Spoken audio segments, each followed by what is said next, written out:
Hello students, welcome back to the online channel of the Raghav institute.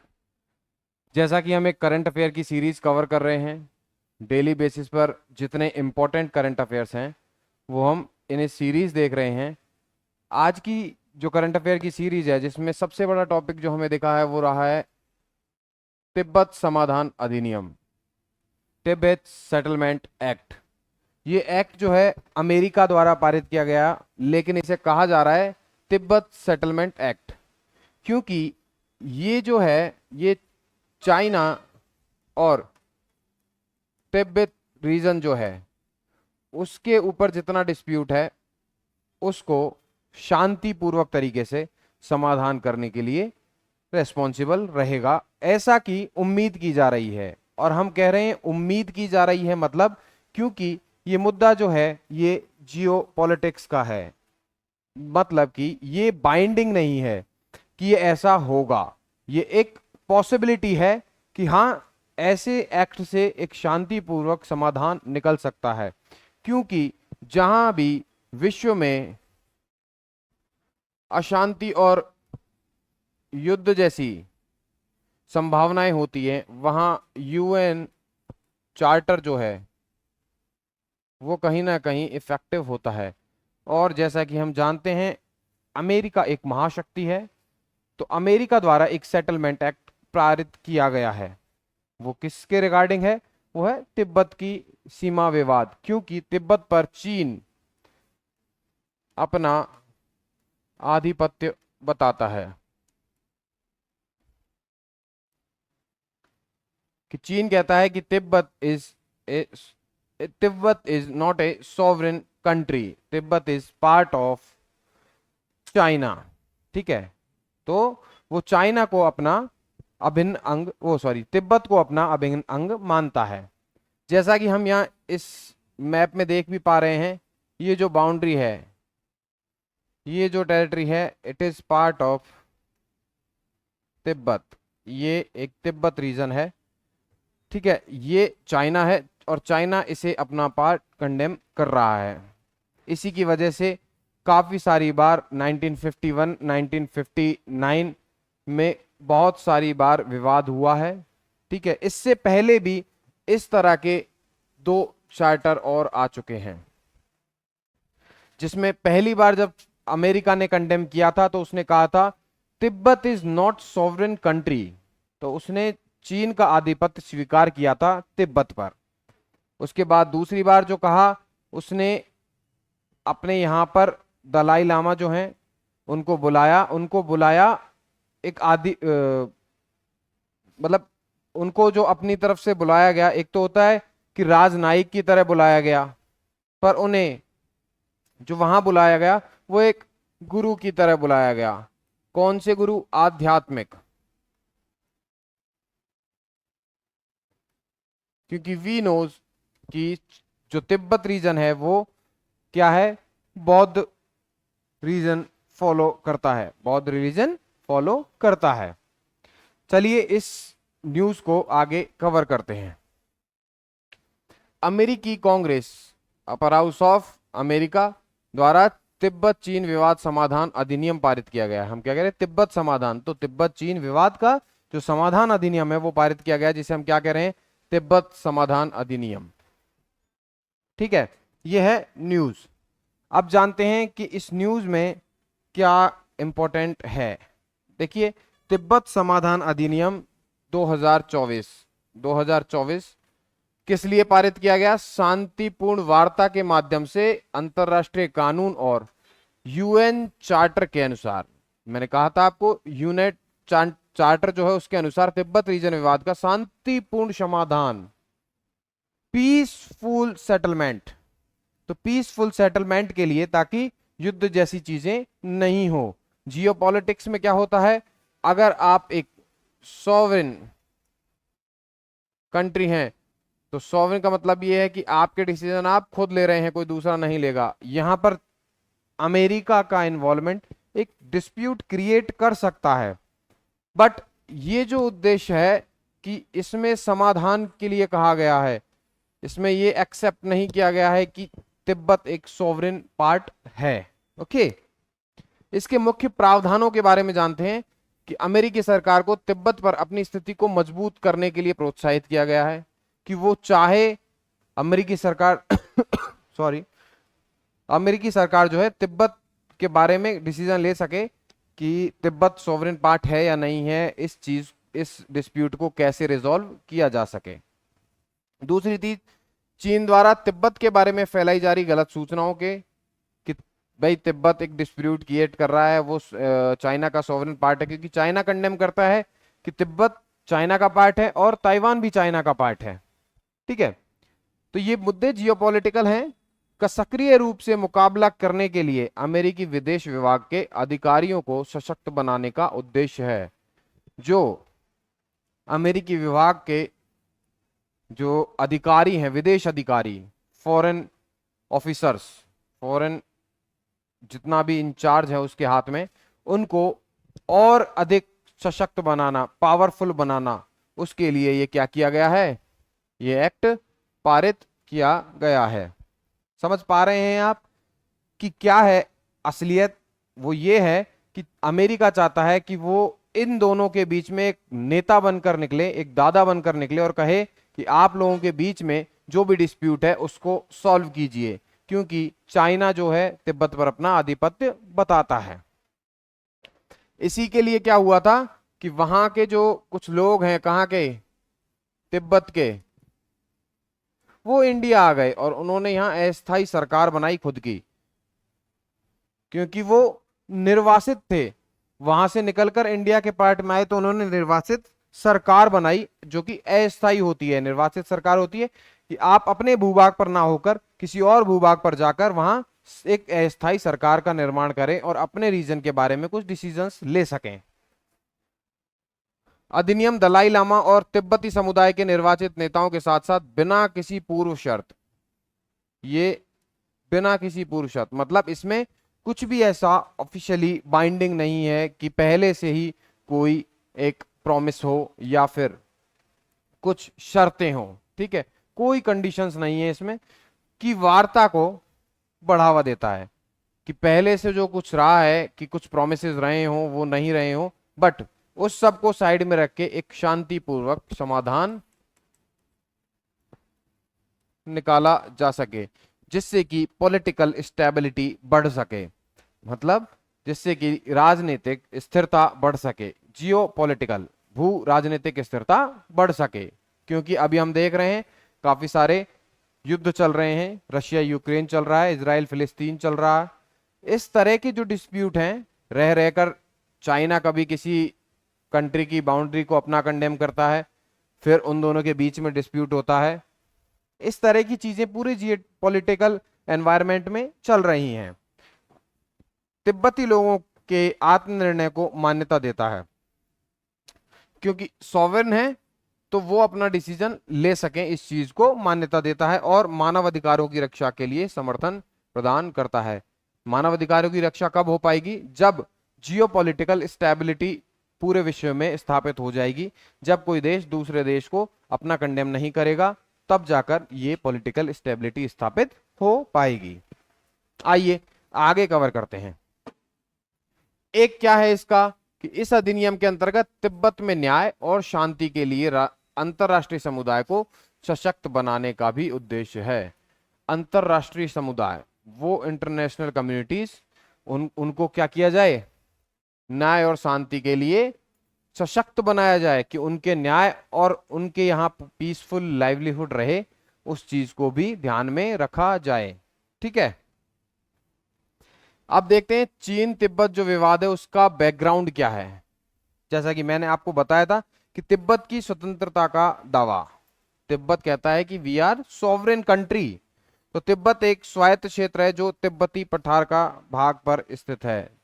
We knows कि east north east जो part है India का, उसमें भूटान को क्रॉस करके तिब्बत स्थित है, वो टिबेटन प्लेटू कहलाता है। वहां पर स्थित जो भूभाग है उसे तिब्बत कहते हैं। ठीक है, इसकी विशिष्ट संस्कृति, भाषा, धार्मिक परंपरा तिब्बती बौद्ध धर्म पर केंद्रित है। क्या क्या? एक तो उनका कल्चर, ठीक है, दूसरा उनकी लैंग्वेज और उनके रिलीजन, और उनके रिचुअल्स, ठीक है, रिचुअल्स, रिलीजन, लैंग्वेज और कल्चर वो तिब्बती बौद्ध धर्म पर केंद्रित हैं। मतलब वो टिबेटियन जो बौद्ध कल्चर है, वो बौद्ध रिलीजन है, उस पर सेंट्रिक हैं। So these are centric on Tibetan बौद्ध रिलीजन। चलिए आगे देखते हैं। वर्ष 1913 में 13वें दलाई लामा ने तिब्बत की वास्तविक स्वतंत्रता की घोषणा की थी। तो उसने सोवरेन किसने डिक्लेयर किया था? यहां से क्वेश्चन बन सकता है कि 13वें दलाई लामा ने। और यह दावा किया था कि तिब्बत कभी भी चीन का हिस्सा नहीं था। तो उन्होंने कहा कि Tibet was not part of चीन। तो सोवरेन हो गया है, वो अपने डिसीजन खुद ले सकता है। आगे देखते हैं, एक और क्या है इसका रीजन कि चीन आक्रमण एवं 17 सूत्रीय समझौता। चीन का जो आक्रमण है तिब्बत पर, उसे अपना पार्ट घोषित करने के लिए साम दाम दंड भेद से, उसका एक और ये कारण है कि वर्ष 1912 में यहां इन्होंने क्या कहा है कि स्वतंत्र घोषणा कर दी है। और कब की? जब 1912 में 12 से और 1949 तक तिब्बत किसी भी चीनी सरकार के नियंत्रण में नहीं था। दलाई लामा की सरकार इस क्षेत्र पर शासन कर रही थी। किसकी सरकार शासन कर रही थी? दलाई लामा की। Dalai Lama is a religious guru, वो एक धार्मिक गुरु हैं, आध्यात्मिक क्या है? गुरु हैं। ठीक है, आगे देखते हैं। 1951, मैंने आपको कहा था 1951 में चीन की पीएलए जो सरकार है, ठीक है, उसने क्या किया? तिब्बत पर आक्रमण किया और तिब्बती नेताओं को 17 सूत्री समझौते पर हस्ताक्षर करने के लिए विवश किया गया। मार्क कीजिए, विवश किया गया मतलब कि उन पर फोर्स डाला गया कि वो ये एक्सेप्ट करें कि वो चाइना के पार्ट हैं। ठीक है, दूसरी बात, इस समझौते ने केवल तिब्बती स्वायत्तता की गारंटी दी, लेकिन उसे मान्यता नहीं दी। कि कहा जाए तो कि चाइना ने कहा कि हम आपको स्वायत्त मानते हैं, पर इसकी गारंटी देते हैं, पर उसे माना नहीं गया। समझ पा रहे हैं कि जियो पॉलिटिकल अनस्टेबिलिटी कैसे होती है? When you don't mark your words, you don't follow what you say, it means you are not the guarantor of what you are saying. So आपको इस चीज के लिए स्टेबल होना पड़ेगा। आपको डिसीजन, आपकी जो बाध्यताएं हैं, आपके वर्ड्स जो हैं मार्क किए हुए, उन पर रहना पड़ेगा, तभी अनस्टेबिलिटी हुई है। ये जो जियो पॉलिटिकल इन स्टेबिलिटी जो आई है कहां कहां? चाइना और तिब्बत रीजन में। वो क्यों आई है? क्योंकि China was not mark it's words. China ने अपने शब्दों को क्या नहीं किया? माना नहीं, उसकी गारंटी के अनुसार उन्हें मान्यता नहीं दी तिब्बत को। दूसरी चीज, वर्ष 1959 में 1959 में हुए तिब्बती विद्रोह और उसके परिणाम। तो तिब्बतियंस ने क्या कर दिया? विद्रोह कर दिया। तिब्बतियन ने विद्रोह कर दिया। उसके परिणाम क्या हुए? देखिए, तिब्बत और चीन के बीच 1959 में विद्रोह हुआ, ठीक है, डिस्प्यूट हुआ वो, जिसके परिणाम स्वरूप दलाई लामा और अन्य तिब्बती नागरिक ने भारत में शरण ली। सो उन्होंने क्या किया कि वो वहां से निकलकर भारत में रहने आ गए। और मैंने जैसा कि आपको बताया, क्या किया उन्होंने? यहां पर अस्थायी सरकार बनाई, निर्वासित सरकार उन्होंने यहां फॉर्म की, ताकि वो अपनी कंट्री, अपने जो टेरिटरी है उसके डिसीजन ले पाए। क्योंकि वहां तो अनस्टेबिलिटी थी, वहां जब वो रह रहे थे तो उन पर चीन आक्रमण कर रहा था, तो उन्होंने क्या किया? भारत में शरण ली। क्योंकि हम क्या हैं? उदारवादी हैं, तो हमने उनको शरण दी और उन्होंने अस्थायी सरकार बनाई। और अस्थायी सरकार बनाने के बाद उन्होंने क्या किया कि यहां से वो अपने डिसीजंस लेते रहे तिब्बत के बारे में। आइए आगे जानते हैं। तिब्बती निर्वासितों ने भारत में स्थित एक निर्वासित सरकार बनाई। निर्वासित सरकार मैंने आपको बताया कि बाहर के लोग अपने भूभाग को छोड़कर किसी और भूभाग पर जाकर एक अस्थायी सरकार का जब निर्माण करते हैं। क्यों? क्योंकि वो अपने डिसीजंस ले पाए, अपने क्या कर पाए, अपनी जो भूभाग है उसके बारे में डिसीजंस ले पाए। तो निर्वासित सरकार केंद्रीय तिब्बती प्रशासन सीटीए की स्थापना की। उन्होंने क्या की? सीटीए की स्थापना की। किसकी? Centre of Tibetan administration. ठीक है। दूसरा इसका रीजन क्या था? चीन नियंत्रण का विस्तार। चीन ने क्या किया कि चीन जिन चीजों को कंट्रोल कर रहा था उसने उसको क्या करना शुरू किया? बढ़ाना शुरू किया। तो बढ़ाना कैसे शुरू किया? वर्ष 1959 में विद्रोह के पश्चात चीन ने तिब्बत में अपना नियंत्रण और सुरक्षा मजबूत की। क्यों? क्योंकि जब एक डर का माहौल शुरू हुआ, हम देख रहे हैं कि वो लोग कहाँ आ गए? भारत आ गए। तो वहां डर का माहौल शुरू हुआ, और वहां अगर डर का माहौल शुरू होगा तो क्या होगा? इसका मतलब चीन का प्रभुत्व रहेगा, चीन प्रभावी रहेगा। वो लोग वहां से छोड़ के आए तो वहां चीन का नियंत्रण बढ़ता गया। इसे कहते हैं विस्तारवादी नीति, जो हम एंशियंट टाइम में भी देखते आए हैं। दो राजा अगर आपस में लड़ते थे तो क्यों लड़ते थे? विस्तार के लिए, किसी भूभाग पर विस्तार के लिए ये चीज चलती थी। चलिए आगे देखते हैं कि एक और नियंत्रण का विस्तार कैसे? धर्म, प्रेस और वाक की स्वतंत्रता। वाक और अभिव्यक्ति की स्वतंत्रता इज द मोस्ट पीरियड क्या बोलते हैं, फ्रीडम ऑफ ए सिटीजन। कि अगर आप अपनी अभिव्यक्ति या अपने विचार व्यक्त नहीं कर पाओगे तो आप क्या नहीं हो? स्वतंत्र नहीं हो। और यहां तो बात किसकी हो रही है? सॉवरेंटी की बात हो रही है। तो किस चीज को लेकर? एक तो फ्रीडम और सॉवरेंटी को लेकर यहां डिस्प्यूट बढ़ता चला गया, पर गंभीर प्रतिबंध लगाया गया और जनसांख्यिकीय बदलाव के माध्यम से लोक हितों के हनन का अनुभव किया गया। जनसांख्यिकीय बदलाव, जो पॉपुलेशन है उसकी संख्या में जो बदलाव हुआ, क्योंकि कुछ लोग माइग्रेट कर गए इंडिया में। दूसरा कि कुछ लोगों पर प्रतिबंध लगा दिया कि वो बोल नहीं पाएंगे, वाक और अभिव्यक्ति की स्वतंत्रता खत्म कर दी। दूसरा धर्म की, रिलीजन की, कि वो लोग बुद्धिस्ट थे तो वो लोग कौन सा धर्म फॉलो कर रहे हैं उसकी भी क्या कर दी? स्वतंत्रता खत्म कर दी। और दूसरा प्रेस की, जब प्रेस काम नहीं करेगा you will not get to know कि what is working in the countries and what is happening in the geopolitical era। चलिए आगे बढ़ते हैं। ये हुई चीज।